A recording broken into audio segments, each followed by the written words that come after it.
L'objectif de ce projet est de réaliser un algorithme pour compiler des fichiers dans différents serveurs. Le problème, c'est que certains fichiers doivent être compilés avant que d'autres ne puissent l'être à leur tour. Prenons un exemple. Ici, on compile les fichiers C0 et C1. Grâce à cela, on pourra compiler C2 et C3 car ils dépendent de C0 et C1. Enfin, on pourra compiler C4 et C5 qui dépendent des fichiers déjà compilés. Passons maintenant à la stratégie de résolution. Loïc a d'abord réalisé un algorithme naïf permettant de vérifier que l'on savait traiter les fichiers, même en obtenant un score de 0.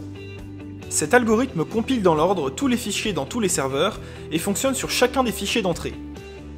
Ensuite, Nathan, Guillaume et Lisa ont réalisé des classes pour traiter les données. Il y a une classe file qui associe à chaque fichier notamment son nom, son temps de compilation, son temps de duplication et les points qu'il rapporte. Il y a aussi une classe serveur qui associe à chaque serveur le numéro du serveur, les fichiers compilés à l'intérieur, le serveur suivant, mais aussi son score total. La classe serveur dispose de nombreuses fonctions, comme une fonction pour compiler un fichier dans un serveur, ou une autre pour savoir s'il est possible de répliquer un fichier. Nous avons aussi créé des fonctions utiles pour le projet, comme la création des serveurs et des fichiers à partir d'un fichier source, la récupération de toutes les dépendances d'un fichier, ou bien encore la vérification qu'un fichier cible est compilable dans les temps. Il existe aussi une fonction qui génère un fichier de sortie à partir d'une liste en 2 dimensions créée par nos algorithmes. Pour la résolution en elle-même, nous nous sommes divisés en 2 groupes.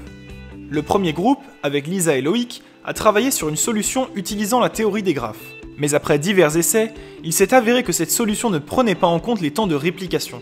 Le deuxième groupe, avec Guillaume et Nathan, a travaillé sur le principe des listes chaînées. Nous avons donc opté pour cette solution, car c'était la meilleure. Au sujet de l'algorithme de résolution en lui-même, les fichiers cibles sont d'abord triés en fonction du ratio temps de compilation sur deadline pour maximiser le nombre de points. Ensuite, les dépendances sont compilées sur le serveur étant disponibles le plus rapidement. Passons maintenant à la conclusion. Si c'était à refaire, nous ferions un algorithme plus spécifique pour chaque fichier afin d'optimiser le choix du serveur de compilation. Nous rajouterions aussi des fonctions pour essayer de gagner plus de points en optimisant le choix des fichiers traités. Concernant les résultats, voici nos scores.